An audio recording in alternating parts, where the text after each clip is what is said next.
The Realme 5 Pro and the Xiaomi Mi A3 are currently two new budget smartphones and offer classy designs and good overall performance, which have earned them our recommendation. Now, if you're simply comparing specifications, then yes, the Realme 5 Pro does seem like the better option over the Mi A3, as it has a more powerful processor, so games should run smoother, and it also has a higher resolution display with better color reproduction compared to the Mi A3. However, when it comes to the cameras, it's a pretty close call. You see, both feature the Sony IMX586 48-megapixel sensor in the main camera, and both also have additional sensors for depth calculation and ultra-wide-angle shots. The 5 Pro also has a fourth camera, which is a macro camera, which can be pretty useful. So if camera quality is of utmost importance to you over everything else, do you pick the Realme 5 Pro or the Xiaomi Mi A3? Let's find out.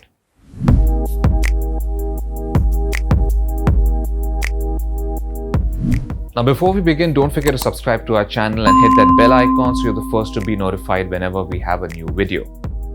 Now both primary cameras have phase detection autofocus with wide f1.8 apertures. They each have an 8-megapixel ultra-wide-angle cameras too, with a similar field of view and apertures.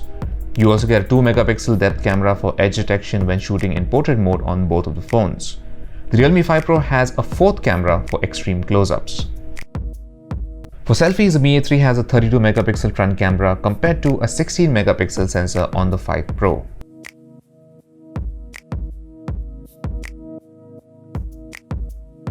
Now we begin with some landscape shots taken in daylight. Here, the Realme 5 Pro generally has well-balanced exposure with fairly accurate colors and good detail.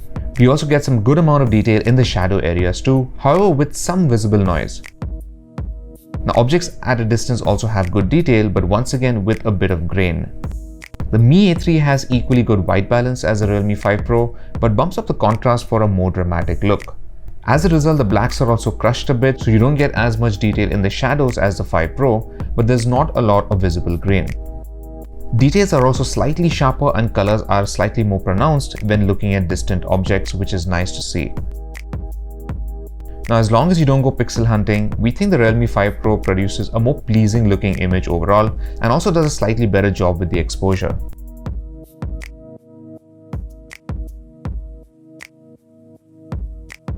In our first close-up test of the toy figures, it's an incredibly close call. Both phones manage nearly identical shots in terms of detail, colors and bokeh.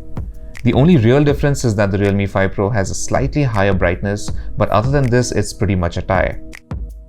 Now when shooting extreme close-ups, the Mi A3 struggles to lock focus on the exact spot you're aiming for and needs a few tries before it gets it right. Just like our landscape test, the contrast is boosted a bit, but the color tone is a lot more neutral. The Realme 5 Pro has a slightly warmer tone in comparison, but the overall exposure is much better. Colors are also a lot more accurate to the actual scene, and it was a lot easier to lock focus. Now the 5 Pro's macro camera lets you get really close to your subject, which does give it a more dramatic effect. Now the resolution is only 2 megapixels, but at this distance, you won't really need to do any zooming.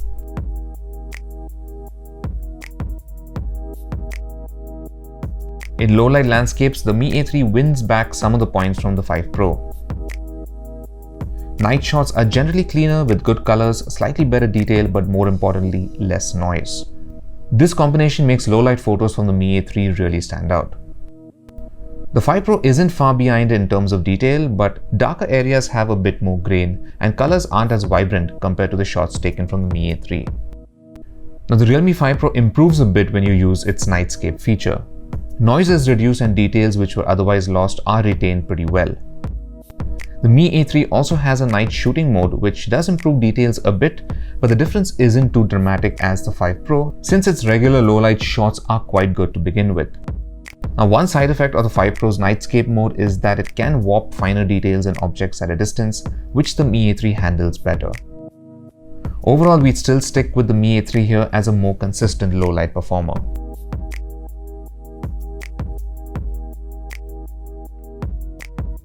When shooting close-up subjects in low light, the Mi A3 exposes the scene slightly better than the 5 Pro, but details are slightly less. On the other hand, the 5 Pro manages to capture slightly better details, especially finer textures. The same holds true for our second sample as well. Here, the Realme 5 Pro does a slightly better job with finer details, but at the cost of some noise.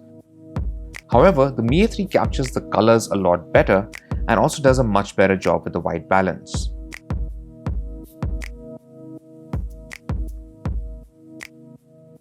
When shooting objects, the 5 Pro does a slightly better job with edge detection, and even the color tone looks a lot better. The Mi A3 does a decent job too, but the edges aren't as well defined. When shooting human subjects, photos clicked by the Realme 5 Pro generally had better skin tones and exposure with good light metering. Colors in the frame looked accurate and detail was good.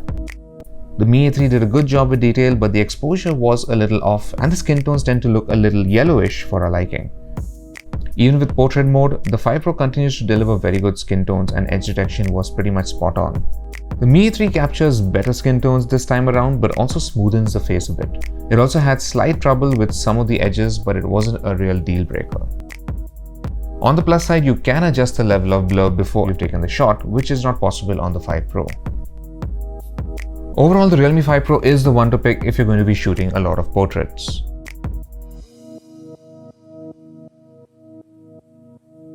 Now for selfies, we turned off the AI beautification filters in order to gauge the sensor's true capabilities.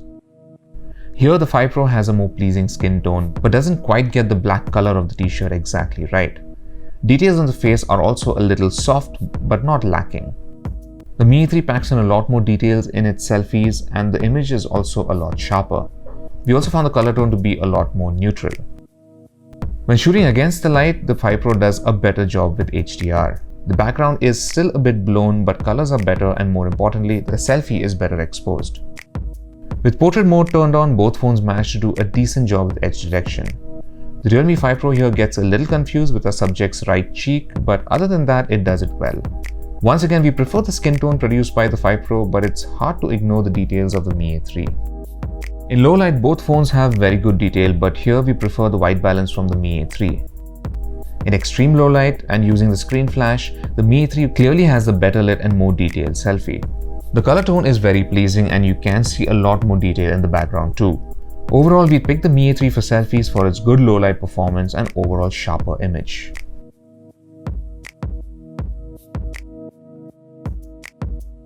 The wide-angle cameras give you an interesting perspective, and here both phones do an equally good job with details.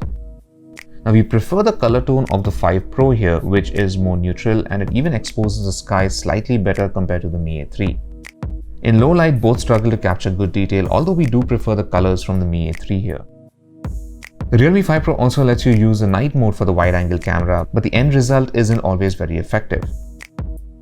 The Mi A3 doesn't let you use night mode for this sensor, but you can use it to record video, which the 5 Pro can't.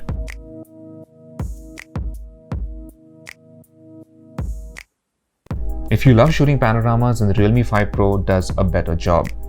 Both phones do a decent job of stitching the photos together, but the 5 Pro simply has a much better exposed image with good detail compared to the Mi A3.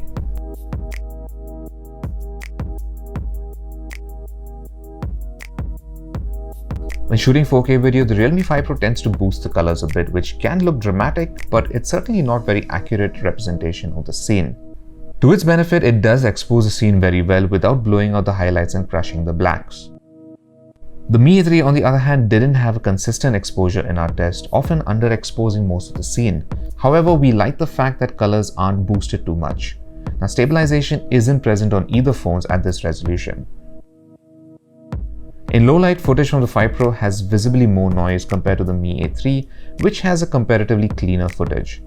However, despite this, we still root for the 5 Pro simply because it has the best continuous autofocus here. It's quick to lock focus when you move about, and even in low light, it produced slightly better sharpness compared to the Mi A3. At 1080p, the 5 Pro produces more sober colors, continuous autofocus is still quick, and stabilization works well. There is a mild hint of distortion when you walk about, but it isn't too severe. The Mi A3 has better stabilized video, but continuous autofocus isn't very reliable, and the auto exposure is a bit lazy and not very quick to adapt to the changing scene.